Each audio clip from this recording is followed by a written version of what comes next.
Crítica de la razón pura de Kant, introducción. En el capítulo 1 hace la distinción entre el conocimiento puro y el conocimiento empírico. El conocimiento puro se le denomina a priori y el conocimiento empírico se le denomina a posteriori. Primero tenemos que hablar sobre el conocimiento empírico y sus características, que es contingente, que podemos adquirirlo por diferentes medios, vista, ojos, olfato, tacto, oído, y no es necesariamente verdadero en todas las circunstancias, sino que también tiene la característica de que es modificable, es susceptible a cambios y a revisiones nuevas, y también es particulariza en los casos específicos, no es general. Y este conocimiento a posteriori surge con la experiencia del mundo. Cuando nosotros con nuestros sentidos experimentamos el mundo, aprendemos y conocemos, y este conocimiento se le denomina conocimiento empírico o a posteriori, que Hume más atrás desarrolla. Y un ejemplo es: el sol sale por el este. Y cuando nos referimos al conocimiento ya también a priori o conocimiento puro, y este conocimiento es, independientemente de nuestra experiencia empírica, existe. Para Kant este tipo de conocimiento es universal y necesario, es decir, verdadero en todas las circunstancias y no susceptible de ser modificado por la experiencia. Sin embargo, vamos a analizar esto más adelante también. Es universal y hablamos de esto, o sea que es válido en todas las circunstancias posibles y no depende de casos específicos para que sea validado, como por ejemplo pasar allá en el juicio a posteriori, que es un particular. Esta silla es verde porque es verde, lo estoy viendo, y esta silla podría ser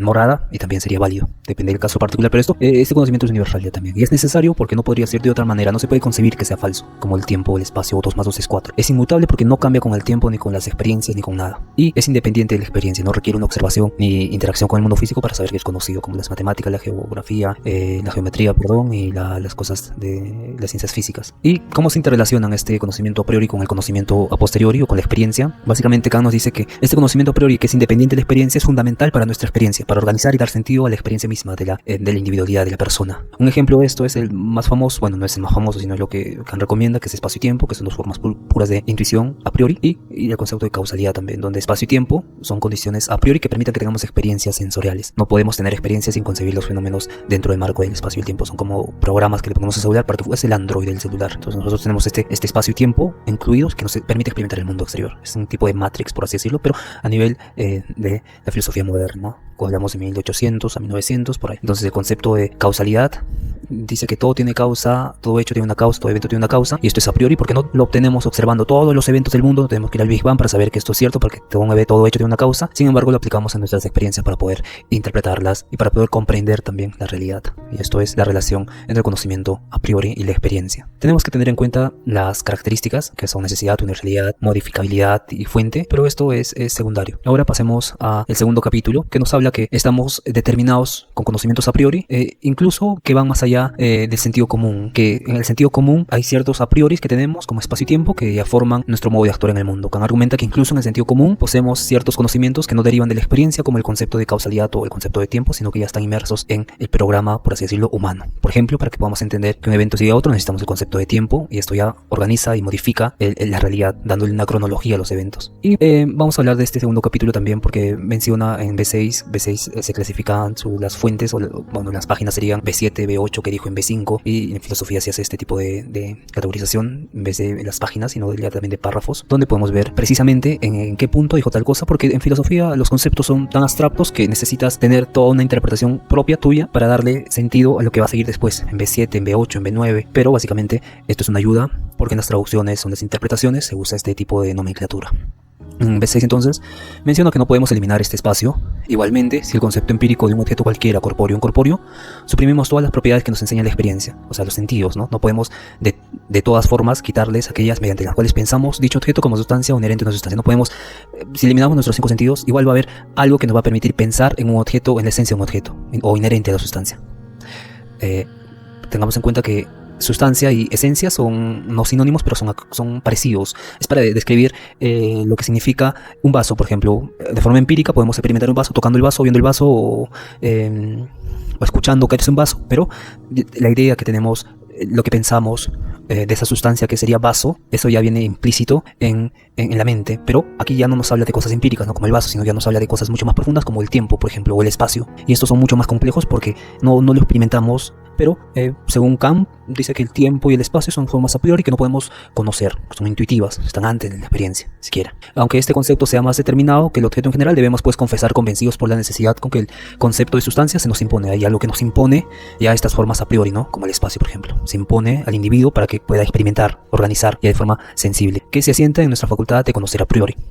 Hay una facultad de entendimiento a priori que ya nos permite ver, no ver, ni siquiera experimentar, y nos permite pensar en esas cosas inherentes a la sustancia, en esas cosas inherentes a los a prioris. Bueno, en el capítulo 3 habla de la filosofía y su necesidad de que necesita una ciencia que determine la posibilidad de los principios y la extensión de los conocimientos a priori, ¿no? Como básicamente se refiere a la necesidad que tiene la ciencia de la razón pura, es decir, una investigación que defina los límites y la posibilidad del conocimiento a priori. Necesitamos una ciencia que defina y posibilite el conocimiento a priori y dé posibilidades a que podamos conocer el conocimiento a priori. Y vamos a ver al final un ejemplo que voy a dar muy interesante que hace que tenga un poco de relevancia la filosofía de Kant en el concepto de la crítica de la razón pura. Entonces acá menciona en B8 que hay ciertas ideas que son innatas en el hombre, pero voy a leerlo mejor, por ello preferimos afrontarlo todo, aun a riesgo de equivocarnos. Antes de abandonar tan urgentes investigaciones por falta de resolución, por desdén o por indiferencia, estos inevitables problemas de la misma razón pura son Dios, la libertad y la inmortalidad. Pero la ciencia, que con todos sus aprestos tiene por único objetivo final en resolverlos, es la metafísica. Esta ciencia procede inicialmente de forma dogmática, es decir, emprende confiadamente la realización de una tarea tan ingente sin analizar de antemano la capacidad o incapacidad de la razón para llevarlas a cabo. Quiere decir que el dogmatismo, la teología, ya hablaba de estas cosas sin tener de antemano la capacidad o la incapacidad de la razón para que ésta pudiera llevarla a cabo.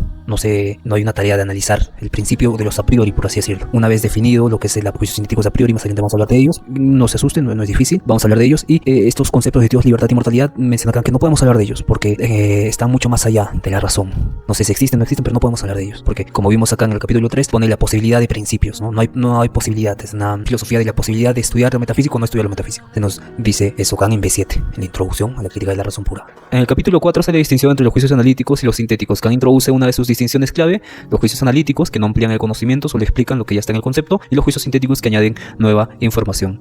Los juicios analíticos resultan ser más fáciles porque el predicado está implícito en el sujeto, simplemente descompone, analiza, ya está hablando del sujeto, el predicado, sin necesidad de que agregue algo nuevo. Estos juicios son ciertos por definición y se basan en el principio de no contradicción. El principio de no contradicción nos dice que algo es verdadero o es falso, no puede ser falso y verdadero a la vez. Entonces, un ejemplo de esto es: todos los solteros no son casados. No casados ya implica, este predicado ya implica que se refiere al sujeto, que ya está implícito en el sujeto. Y no estamos añadiendo nueva información, solo aclarando algo que ya está implícito. Este tipo de juicios son a priori, lo que significa que no requieren experiencia para ser conocidos, estos juicios analíticos. Y los juicios sintéticos, estos juicios también es donde el predicado no está implícito en el sujeto, y el juicio sintético combina conceptos de manera que el predicado amplía el conocimiento sobre el sujeto. Por ejemplo, la casa es grande, el perro es pequeño, donde grande no está implícito en el sujeto casa, son diferentes, ¿no? Y el concepto de grande no está contenido en el concepto de casa y no proporciona nueva información. Y también tenemos el concepto de 5 más 6 igual a 11. 5 más 6, sujeto. 11 es diferente a esos dos números, no está implícito en esos dos números, y por lo tanto es un juicio sintético. Y los juicios sintéticos pueden ser a posteriori, basados en la experiencia, como la casa es grande porque la he visto, o a priori, como vimos los números, independientes de la experiencia, pero que aún así añaden una información, como en las matemáticas. También en el capítulo 5 ya también nos habla de todas las ciencias teóricas de la razón. Todo lo que nosotros teóricamente conocemos en la razón son juicios sintéticos a priori, o contienen juicios sintéticos a priori. Por ejemplo, Kant sostiene que las ciencias como las matemáticas, la física, la geometría se basan en los juicios sintéticos a priori, es decir, en conocimientos que no derivan de la experiencia, pero que amplían nuestro entendimiento. En este capítulo 5, Kant examina la naturaleza de los juicios sintéticos a priori, y nos dice que pone el ejemplo de las matemáticas, ¿no? Que 2 más 5 igual a 12, donde 12 no tiene que ver con 2 más 5, no está implícito en 2 más 5, simplemente son juicios que se dan de forma a priori y se dan en la razón. En geometría nos dice que la línea recta es la más corta entre dos puntos, donde no está implícito línea recta con dos puntos, más corta entre dos puntos, no está implícita en la línea, sino que añade información, y en geometría se llama axiomas.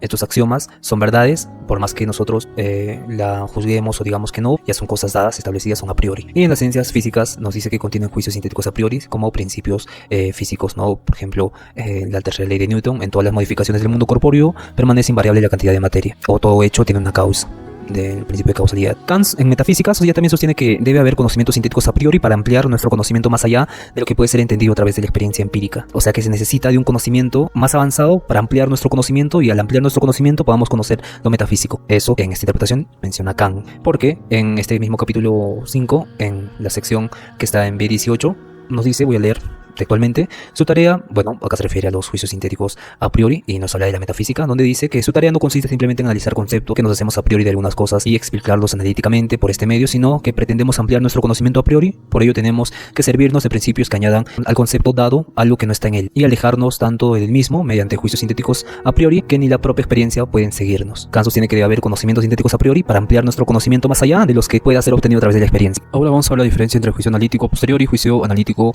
a priori. Vamos a ver el juicio analítico a priori, donde todos los solteros son casados. Ya hablamos que está implícito predicado sujeto y no existen juicios analíticos a posteriori. Kant sostiene que los juicios analíticos siempre son a priori, ya que derivan del análisis de los conceptos y no requieren experiencia. Estos conceptos, como vimos antes, son analizados, ¿no? No casados significa o está implícito ya en solteros en el sujeto, y que estos no podemos conocerlos después de la experiencia, porque no tendría sentido. En cambio, los juicios sintéticos a posteriori son juicios que amplían el conocimiento, ya se refieren a que nosotros tenemos que experimentar que el lapicero es azul para que este sea verdadero, o experimentar que la mesa es negra, que el cuaderno tiene rayas, o que cualquier objeto particular amplía su conocimiento con la experiencia que nosotros hayamos experimentado al momento de observar, de ver, de palpar. Y lo curioso de acá es que existen los juicios sintéticos a priori, no están implícitos en el sujeto, son diferentes. 5 más 12 sujeto igual 12 predicado, y no está implícito 12 en 5 ni 7, sino que esto es una verdad matemática donde no recurrimos a la experiencia para que sea verdad, y que no está implícito en que 5 más 7 sea igual a 12. Igual como el mundo, sujeto, ha de tener un primer comienzo, predicado. Primer comienzo no tiene que ver con mundo, pues ya es diferente. Y la metafísica no se compone, pues, al menos según su fin, más que de proposiciones sintéticas a priori. La metafísica no está más que compuesta de proposiciones sintéticas a priori. Por ello mismo no podemos hablar de estas cosas porque hay límites en el conocimiento y conocer estos juicios a priori. Ya las conocemos, ¿no? Hay verdades, como mencionamos antes, matemáticas, verdades geométricas y hay verdades físicas, pero para hablar de verdades de la teología, de estas tres ideas que se mencionó al principio, de Dios, inmortalidad y de la libertad, esto no podemos hablar porque tiene que ser un juicio sintético a priori para que recién podamos hablar de estos juicios. Y en el caso de Dios no podemos hablar porque no tenemos esta experiencia. En el capítulo 6 habla de este problema, ¿no? Kant expone el problema central de su obra, que es cómo es posible un juicio sintético a priori. Este problema guía toda su investigación de la crítica a la razón humana, sobre la razón humana. Y también nos habla en el capítulo 6 sobre la posibilidad de los juicios sintéticos a priori. El problema de la razón humana, o la razón pura, la razón a priori, se refiere al desafío de explicar cómo es posible que la mente conozca algo independientemente de la experiencia. ¿Cómo es esto posible, no? Y si hay límites claros en este tipo de conocimiento. Y para esto igual nos menciona el ejemplo de 5 más 7 igual a 12. La línea recta es la más corta entre dos puntos. Todo evento tiene causa. Toda cantidad de materia en el universo es constante. Kant identifica juicios que son sintéticos porque amplían el conocimiento más allá de lo que se puede deducir por el análisis de conceptos. Y al mismo tiempo a priori porque no se conocen independientemente de la experiencia sensorial. Hay algo muy interesante en la metafísica. Bueno, esto es un compendio donde Kant nos invita a la posibilidad del conocimiento científico, ¿no? La posibilidad de conocimiento. Es una crítica a la posibilidad de conocimiento. Pero el que haya hablado de la metafísica en la B19, cito textualmente, el que la metafísica haya permanecido hasta el presente en un estado tan vacilante, inseguro y contradictorio se debe únicamente al hecho de no haberse planteado antes el problema. Y quizás siquiera la distinción de los juicios analíticos y sintéticos, de la solución de este problema o de una prueba suficiente de que no existe en absoluto la posibilidad que ella pretenda ver aclarada. Depende el que sostenga o no la metafísica. O sea, nos dice que tenemos que resolver este problema de la posibilidad de los juicios sintéticos a priori para recién hablar o sostener una metafísica. Vamos a ver un juicio sintético a priori que no cumple las leyes ahora. Todo objeto se cae al suelo. Al suelo es el predicado y objeto es el sujeto. Entonces, este es un juicio analítico donde el predicado no incluye al sujeto y es a priori porque no necesitamos experimentar para saber que es así. Pero al momento de desarrollar la ciencia y hacer estas máquinas de levitación, podemos ver que no se cumple este juicio sintético a priori. Y esto es muy interesante porque existe una metafísica en este aparato que no comprendemos. Podemos ver que todo objeto se cae al suelo, es una proposición falsa porque vimos experimentalmente que esto es verdadero. Este juicio, al que al parecer es un juicio sintético a priori, en realidad no lo es. O este juicio es falso, o estamos en la capacidad de ampliar el conocimiento tanto que ya puede hacer realidad aquello metafísico que antes no podía hacer. Estamos entonces en la lucha de hacer lo imposible posible, y esto se da con el avance y el descubrimiento de la metafísica en la tecnología. Bueno, ahora tenemos que analizar la idea y la división de ciencia especial con el nombre de crítica de la razón pura. La crítica de la razón pura es la razón, la facultad que nos permite generar principios de conocimiento a priori. El conocimiento a priori es aquel que podemos tener sin recurrir a la experiencia, es decir, es universal y necesario con los principios matemáticos o los principios lógicos. La crítica es que el propósito no es ampliar el conocimiento como haría una ciencia empírica, sino examinar y corregir el uso de la razón para evitar errores. La crítica nos ayuda a determinar qué podemos y qué no podemos conocer usando solo nuestra razón. Kant menciona que un órgano de la razón pura sería un sistema completo que nos permitiría adquirir todo el conocimiento a priori posible. No está seguro de que si es posible crear tal órgano, por lo tanto propone al menos un canon, o sea, un conjunto de reglas que nos ayuden a evaluar correctamente el conocimiento a priori. Kant llama trascendental a todo conocimiento que se ocupa no de los objetos mismos, sino de cómo los conocemos. La filosofía trascendental sería el estudio sistemático crítico de los conceptos y principios a priori que permiten el conocimiento, y es propedéutica. La crítica de la razón pura sería una propedéutica, es decir, una preparación para la filosofía trascendental. No es un sistema completo por sí mismo, sino que tiene la tarea de investigar y delimitar los principios del conocimiento a priori. Kant también explica que todo conocimiento humano proviene de dos fuentes, la sensibilidad y el entendimiento. La sensibilidad es la capacidad que nos permite recibir impresiones del mundo exterior, lo que nos es dado, mientras que el entendimiento es la capacidad de pensar o procesar esas impresiones. Kant destaca que la verdadera dificultad para el conocimiento no está en el análisis, es decir, en descomponer conceptos, sino en la síntesis, el proceso mediante el cual el entendimiento une y organiza la percepción para formar juicios y conocimiento. Esto es la introducción a la crítica de la razón pura.